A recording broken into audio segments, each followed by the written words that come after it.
E a música que a gente vai cantar agora em seguida foi um presente que a gente ganhou, um presente da espiritualidade. Um amigo da gente, ele compôs essa música por inspiração. E é uma música muito linda. É a primeira vez que a gente vai tocar aqui. E eu queria que vocês levassem o pensamento e tentassem se sintonizar com um plano maior, porque é uma música muito linda.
Satisfação renovada em ver nosso irmão Armando mais uma vez, onde vai falar da encarnação dos Espíritos. Muita paz.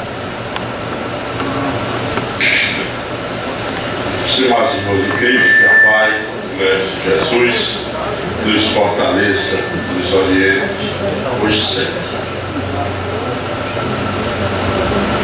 Eu quero dizer para quem não sabia que ontem foi meu aniversário. E eu ganhei de presente de Deus a oportunidade de vir aqui falar para vocês, esse um dos maiores presentes, falar sobre a encarnação dos Espíritos. Eu agradeço até ao irmão Cláudio que me programou para hoje dar essa palestra, ele que faz a programação, para o pessoal daqui não ficar ali no posto hoje ocupado por Saturno. Então, vamos falar sobre encarnação dos Espíritos. O objeto, portanto, do nosso estudo de hoje é demonstrar que os Espíritos encarnam. O objetivo desse estudo é provar que a encarnação é a via do progresso da humanidade. Nosso método, o estudo de O Livro dos Espíritos, nós vamos chegar à seguinte conclusão: nós estamos cumprindo o nosso ciclo de progresso. Porque às vezes a gente se desespera, né? Eu quero que muitas que estão aqui já disseram assim, esta semana: para onde é que o mundo vai? Onde é que a gente vai chegar?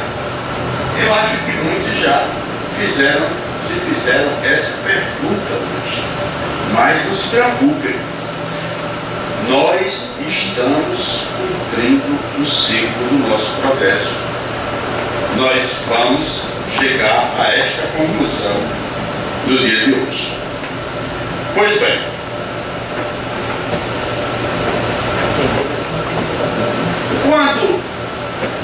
quando a doutrina espírita, no século XIX, 1857, nos falou sobre a reencarnação, ela não trouxe absolutamente nada de novo. Todas as pessoas em diferentes lugares da humanidade, em diferentes épocas, já sabiam que nós reencarnávamos, nós espíritos. Às vezes até por uma questão de política religiosa, em um determinado período da humanidade, essa palavra ficou muito pesada e foi substituída por outras palavras, porque o homem usa muito simbolismo e não se dá conta disso. Porque, se não vejamos, olha, os índios americanos, né? Nossos aqui na América do Sul, os maias, os incas, eles faziam culto para que pudessem reencarnar. Os egípcios preparavam os corpos dos mortos, as múmias, né, para que tivessem nova vida. Você assistiu o filme O Rei Leão, aquele filme infantil. Mas em um determinado momento, Mufasa, que é o nome do Rei Leão, eu sou especialista em Rei Leão, ele olha assim para a água e vê projetado no espelho da água o espírito do seu pai. E começa aí a gente a verificar que até essa situação, esse instinto entre o reino animal está presente. Então, sempre nós tivemos essa ideia que nós reencarnamos. Porque uma outra ideia, ela é contrária à lei natural. A ideia de ressurreição no sentido mais estrito da palavra. Porque a ressurreição é aquela carne que está ali, o cadáver, que em latim significa literalmente carne dada aos vermes, cadáver. Então, o cadáver reassumir naquele corpo a vida, isso é contrário à lei natural. absolutamente contrário. É tanto que Nicodemos perguntou: mas como pode o homem nascer velho, nascer novamente no ventre da sua mãe? Por quê? Porque isso chocava, porque fere a lei natural. Mas vamos nesse estudo de encarnação dos Espíritos, por que é que os Espíritos encarnam? Por quê? Porque nós buscamos, enquanto Espíritos, nós buscamos a perfeição. Talvez até sem querer, o compositor popular já disse que um dia todos nós seremos anjos. Talvez até inspirado, mas isso é absolutamente verdade. Nós estamos no progresso. Nós comíamos a carne dos outros, dos nossos irmãos. Nós éramos canibais. A gente não sabia nem fazer fogo. Para fazer o fogo, a gente não fazia com fósforo, nem no fogão elétrico. A gente passava raspando uma pedra no outro. E progredimos. Então, a nossa encarnação é para nós nos aperfeiçoarmos.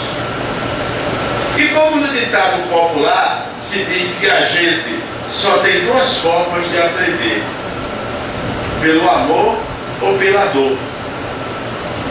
Então nós vamos nos aperfeiçoar pela expiação ou pela missão, cumprimento das nossas missões. Tudo isso nós fazemos, essas expiações, nós fazemos por nós e fazemos pelos outros. Mas quando nós fazemos pelos outros, na verdade, nós estamos fazendo por nós. Por quê? Porque quando nós ajudamos ao nosso próximo, o primeiro a ser ajudado somos nós. Nós estamos resgatando aquele débito, aquele compromisso que nós tínhamos com a terceira pessoa. Então, olhe como a providência divina, ela é harmônica.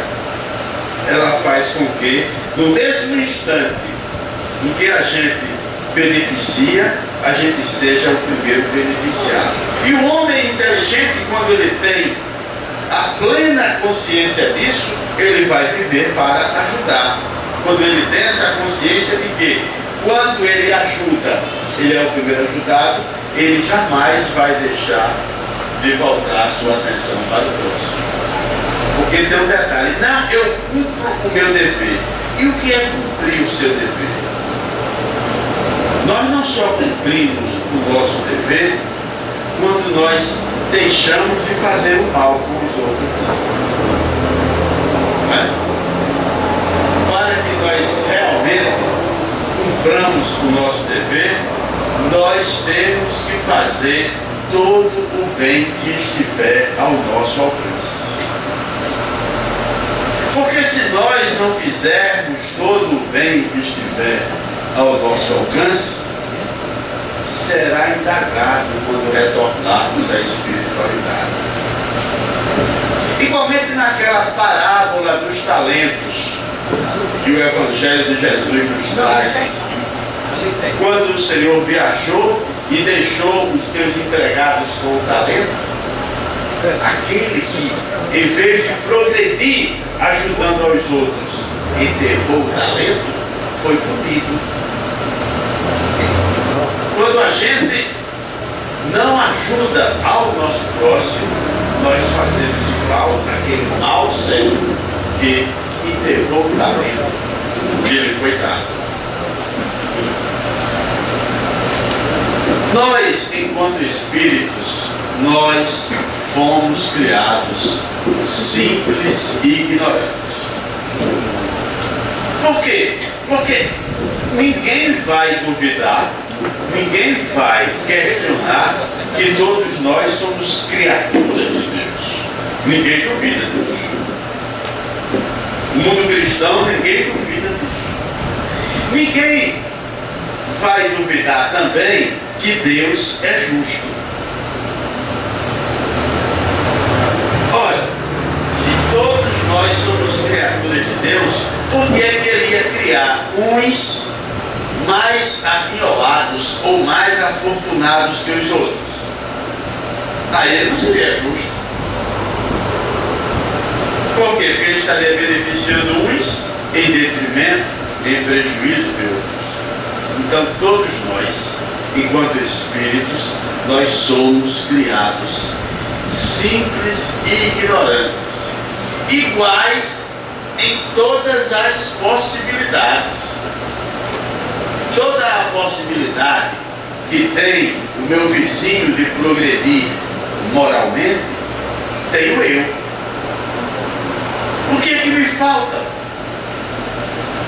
Agora, às vezes, a ambição, a cobiça, o olhar exclusivamente material do homem, aí ele vai dizer assim, não, é porque ele nasceu em berço de ouro.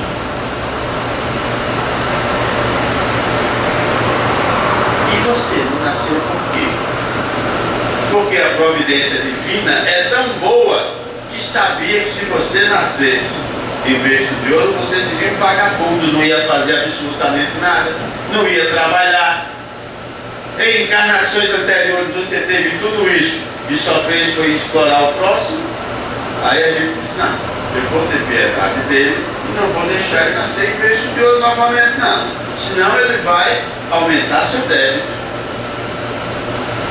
Aí você se rebela contra a providência e levar um negócio bom para você. Porque nós fomos criados iguais, simples e ignorantes.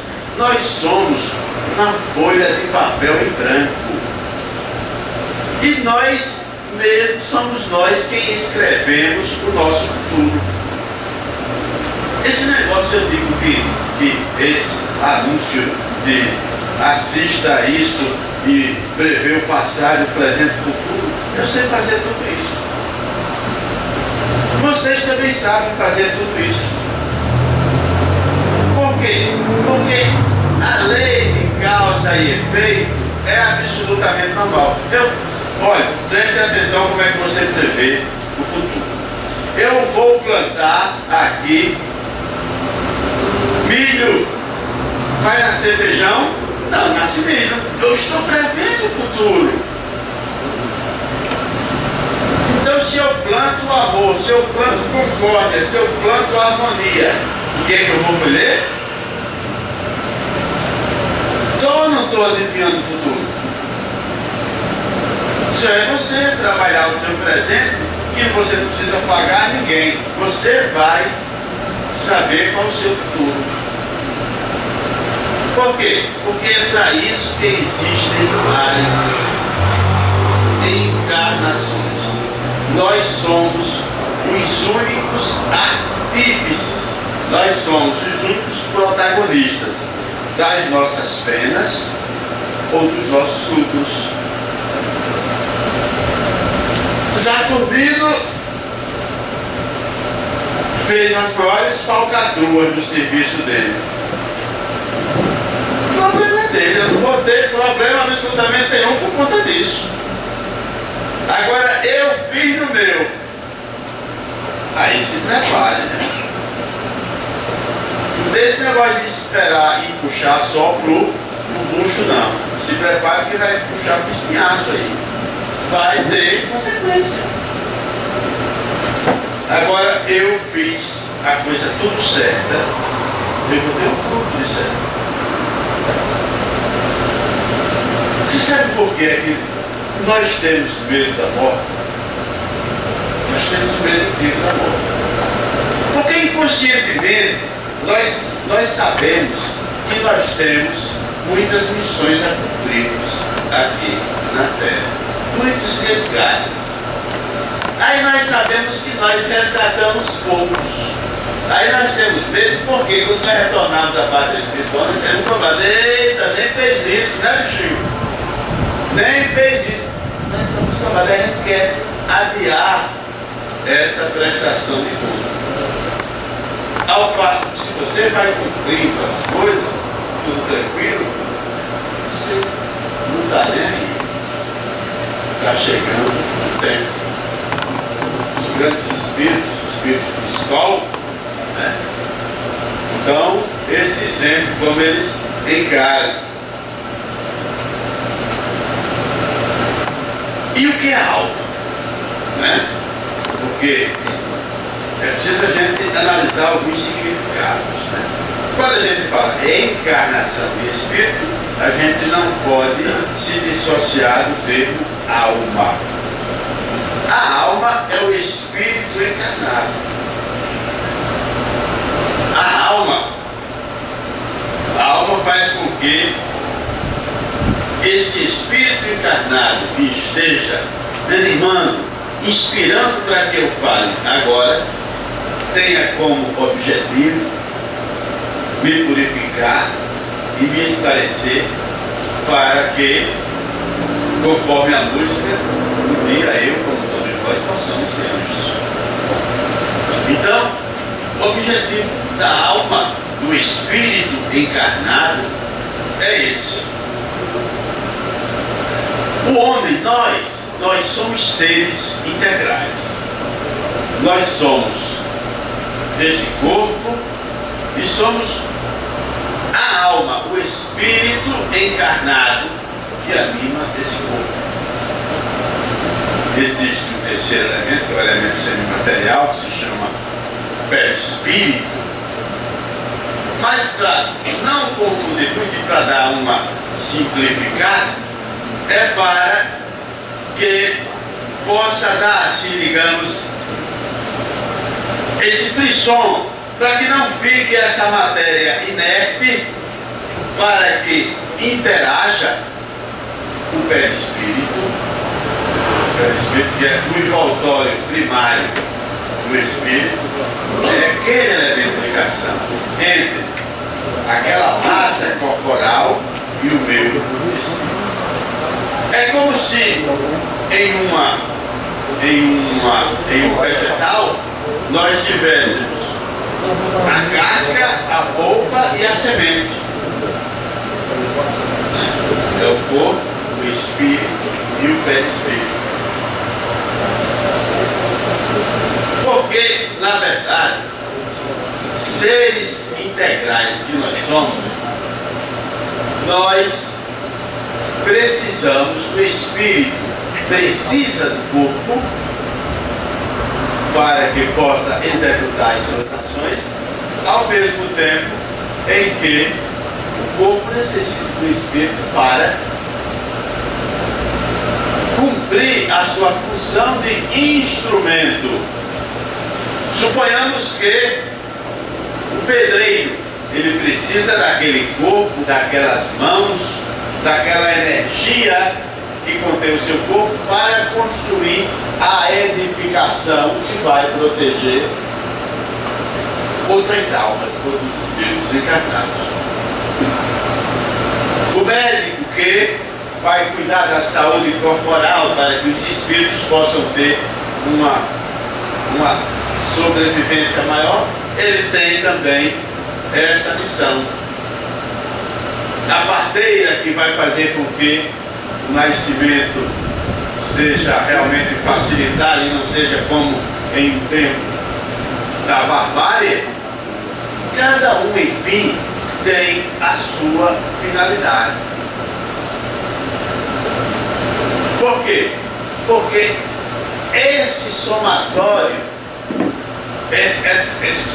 de almas encarnadas, que nós chamamos de humanidade, é um ser gregário, um ser social. Não tem quem absolutamente progrida sozinho. Então, pelo amor de Deus, não venha com essa história de dizer, não, eu sou da minha casa, do meu trabalho, eu entro em casa e não vejo mais nada. Não faça isso, porque senão você vai, não pode voltar porque não existe a regressão. Não, você vai quase voltaria à condição de pedra. Você vai estacionar. Você tem que interagir, interligar A encarnação dos espíritos é para quê? Para a gente se aperfeiçoar, para a gente melhorar. E a gente se melhorar como? Só ficando mais bonito, aí eu já teria atingido o ponto máximo. Né? Então, mas nós reencarnamos. Aí nesse ponto eu precisaria de 50 encarnações. Nós precisamos resgatar a interação que nós vamos ter com as outras pessoas. Ora, as brigas que eu tive com o Rafael no passado, agora eu preciso conversar com ele me ajudar, eu ajudá-lo, de alguma forma para a gente interagir. Né? A briga que você teve com a mulher, o mal que você fez com ela no passado, você tem um que dá uma pisada aí, uma refreada e nessa você melhorar, porque senão vocês vão vir juntos novamente mais umas 30 vezes. Então, é para isso que nós reencarnamos, ou que nós encarnamos. Então, o Espírito é indivisível e eterno, criado por Deus para que vá se aperfeiçoando. E o corpo é temporário e com fins de servir de instrumento. Nosso corpo ele serve de instrumento para que nós possamos cumprir as nossas ações. Conduza as nossas ações. As nossas ações, que como já disse, podem ser expiações ou podem ser missões. Missões. Né? Por exemplo, quando a gente vê aqueles espíritos que trazem tanta luz, que trazem tanto progresso para a humanidade, uma Maria Teresa de Calcutá, um Bezerra de Menezes, um Chico, vieram em missão. Vieram em missão. Então, mas precisava do corpo. Precisava do corpo. Era um espírito já, não atingiram a perfeição, mas precisavam de, eram espíritos elevados, superiores, precisavam dessa ferramenta. Bezerra, na sua altivez, quando desencarnou, já poderia partir para mundos mais superiores, pediu ainda que ficasse aqui mais um pouquinho de nós, uns 200 anos, para ter mais aproveitamento. Sim, é porque é na guerra que se conhece o bom soldado. É aqui no mundo de provas e expiações que Bezerra podia mostrar, provar a si mesmo que já tinha alcançado mais essa evolução. Então, a alma é um espírito encarnado. Então, por exemplo, vocês vão chegar em casa hoje com medo, porque vocês vão pensar a seguinte conclusão: eu fui para o centro espírita e vi muitas almas. Viu? Vocês viram mais de 100 almas aqui. Porque a alma é o espírito encarnado. Mas a gente só gosta de fazer outras concepções. Né? O mundo inventa determinadas coisas. Eu até fiz anotação aqui, né? Alguns significados que tem, o significado simbólico da palavra alma. A gente às vezes insere em contexto e diz: isso é a alma do mundo. Né? Para dizer que seria a coisa principal, aquela coisa predominante no universo. Isso é a alma da empresa. Isso é a alma, porque aquele jogador é a alma do time. Para dizer que era o melhor atleta. Né?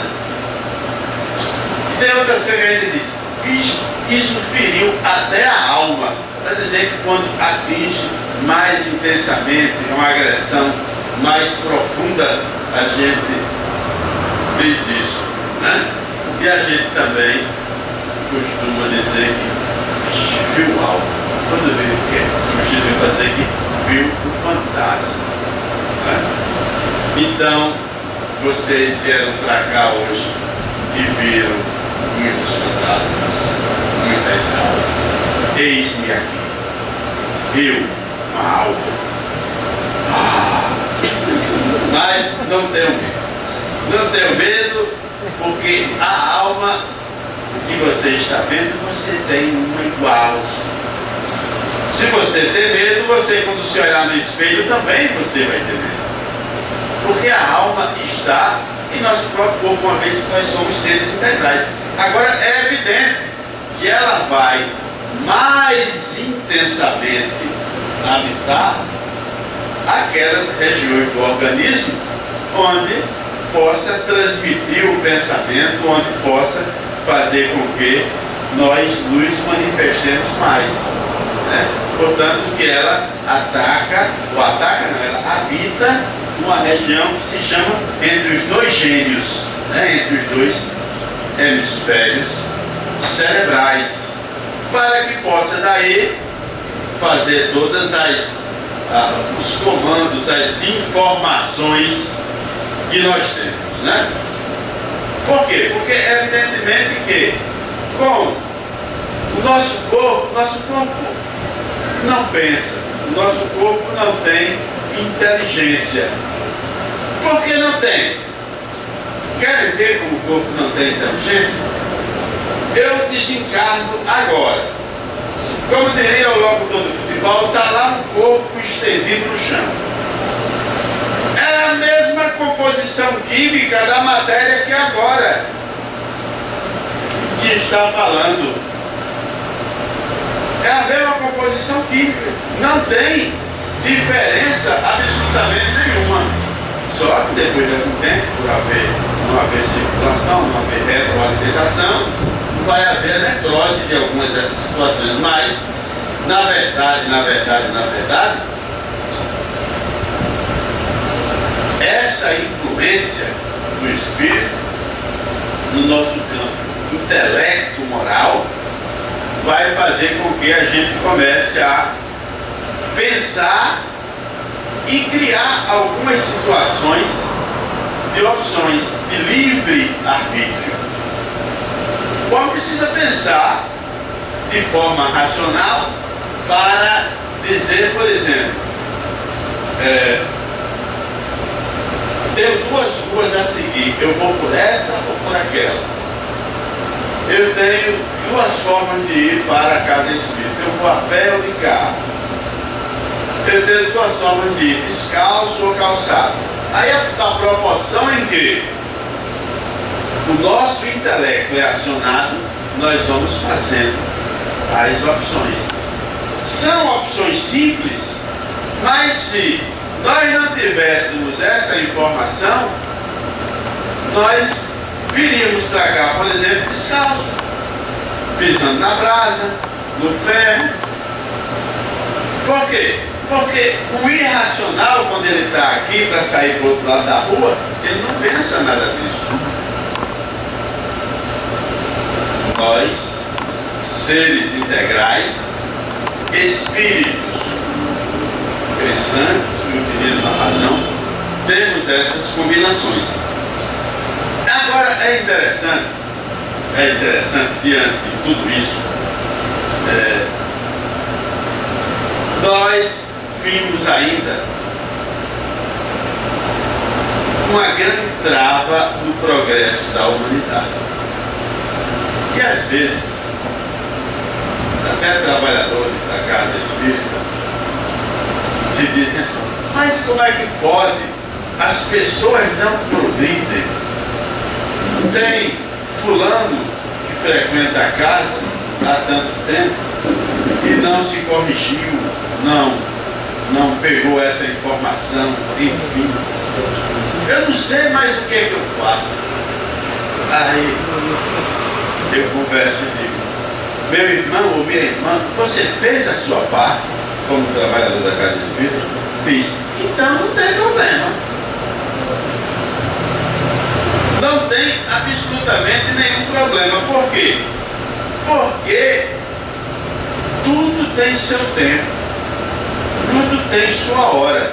Mas aí fulano vem pra cá e continua fazendo a mesma coisa. Mas é aquela semente. No dia que a semente germinar e que tomar espaço no coração da pessoa, a pessoa vai substituir a conduta não correta pela conduta mais correta. Os materialistas não somente existem hoje, eles sempre existiram. Materialista nega a alma, nega a existência do espírito. Logo, em tese, nega a encarnação dos espíritos. Mas por que o materialista ele nega a encarnação do espírito? Ele nega simplesmente porque ele não consegue provar que o espírito existe. Ele. Aí é quando novamente eu digo para aquele meu amigo, que eu sempre penso nele quando estou dando uma palestra desse tipo: o problema é seu que não evoluiu. Procure evoluir. Quem já evoluiu não enfrenta essa dificuldade. Não, mas eu não provei. Bom, vamos fazer o seguinte: você acha que é uma questão de prova material plena que existe? Vamos fazer o seguinte: quando, por exemplo, o cientista descobre coisas até então ignoradas, né? Porque só se descobre o que não se conhecia, não se descobre o que já se conhecia. E se não fosse para se descobrir coisas que não se conhecia, não existiria cientista. Porque quem não é cientista já conhece tudo aquilo. Então, se fosse para negar a existência da alma, porque não se conseguiria provar, o cientista que diz isso com coerência, ele não deveria fazer pesquisa. Porque ele vai descobrir coisas que não existiam antes. E essas coisas não existiam? Existiam sim. Apenas ele não sabia como chegar a elas. É igual o camarada, o materialista, que hoje nega a existência do espírito. Ele não sabe como definir. Aí o camarada chega e diz: pois me diga, me prova. Eu digo: não, isso é problema seu, não é meu não, meu amigo. É você que tem que buscar, porque se eu provar 500 vezes que a alma, que o espírito existe, você vai querer negar. Quem tem que descobrir é você. Então, vejam bem, se por coerência ele diz assim: não, eu nego porque não está provado. E quer dizer então, quando ele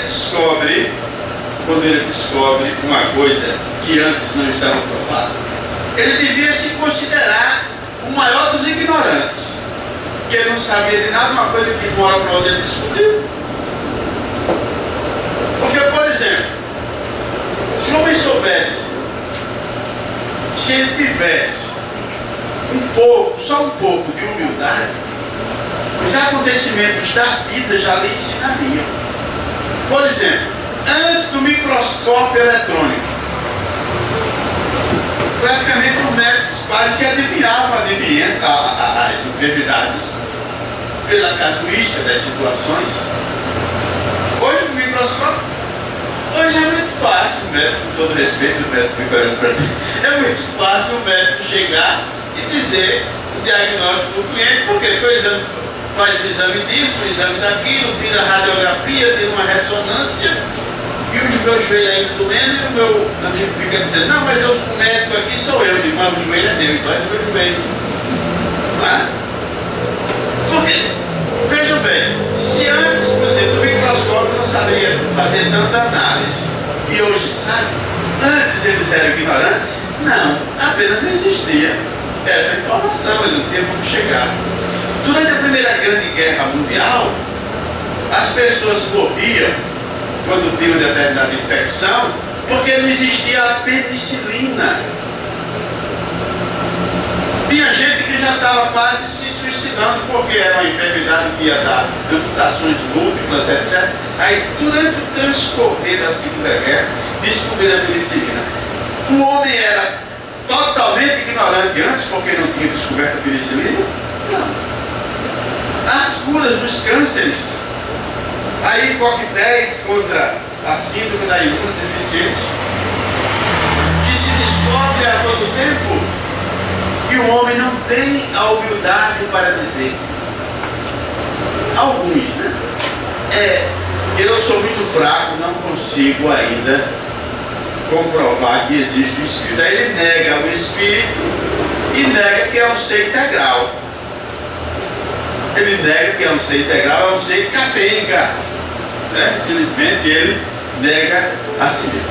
Então o materialista, acima de tudo, ele é o espírito que desperdiça a oportunidade de progredir.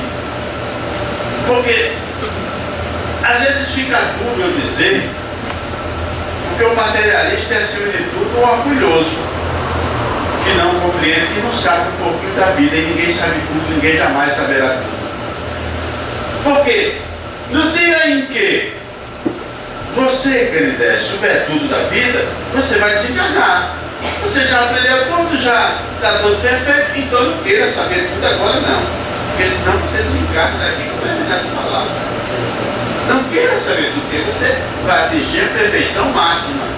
Então o materialista, ele não tem essa consciência, né? Então ele desperdiça a oportunidade e por isso a sua vida reiterada, por isso a encarnação dos espíritos a mundos de provas e expiações.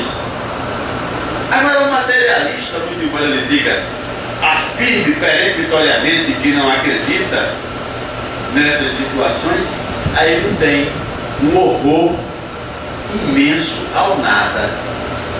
Olha, mas ele não diz que tudo é materialista, então para que ele ter horror ao nada? Para que ele ficar se indagando o que vai ocorrer com a morte física dele? Ele não tem tanta convicção de que a vida se resume a isso, então se resume, não precisa. Se ele é materialista mesmo, como é que ele explica? Ele diz assim, não, porque essas outras coisas não estão nos livros, nos compêndios de engenharia, nos compêndios de anatomia, nos compêndios de fisiologia, mas também nesses compêndios não existe, por exemplo, o que é o sentimento da amizade, o que é o sentimento do amor, por que as inspirações, por que é que os poetas se inspiram, por que é que grandes homens descobrem as coisas, não existe nesses compêndios. Eu nunca vi um manual de fisiologia, nem pouco evidentemente, mas eu nunca vi nenhum que tenha uma referência dizer, aqui exatamente nesse ponto reside a causa da amizade. Impossível de dizer. O materialista, ele não sabe dizer por que as afinidades. Ele não sabe dizer por quê. Porque os livros de engenharia, de fisiologia, os compêndios de anatomia, não tem isso. Então ele tem que ter a consciência de que existe mais coisa além disso. Enquanto o homem não tiver essa consciência de que ele é um ser integral, que ele precisa para a sua enfermidade, ele cuidar do seu corpo e do seu espírito, ele vai continuar tomando muito paracetamol.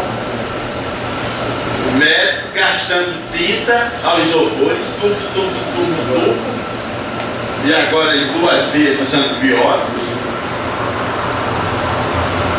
e tem que escrever dele, porque vai ter farmacêutico que não sabe ler, né? Enquanto ele não tem essa consciência, enquanto ele não sabe que tem, por exemplo, de mudar a sua conduta em relação aos seus familiares, sim, os familiares, não vou ficar com raiva dos familiares agora por conta disso, mas os familiares, o pai e o filho assim junto, muito bonito, Né? Bacana, um pai e um filho procurando conhecimento. Mas existe débito interior, meu caro. Vocês não vieram como pais e filhos por acaso, não. Agora, isso tem em algum manual de alguma faculdade? Tem não. Se vocês não procurarem esse reajuste, vocês vão ver várias vezes algumas outras qualificações. Outra vez vai ser Rafael que vai ser o pai, outra vez vai ser escravo, outro vai ser o coiteiro. Vai vir com várias denominações, mas tem que haver o reajuste. E a gente às vezes fica negando por uma empáfia, por uma... Não, isso não existe. E não diz. Então, vamos cuidar do nosso corpo e da nossa alma. Vamos alimentar ambos. Nós procuramos os nossos nutricionistas fazendo as melhores dietas para nos robustecermos, ficarmos sarados. Mas vamos buscar através da prece o alimento para a nossa alma, para o nosso espírito encarnado. Que Deus abençoe.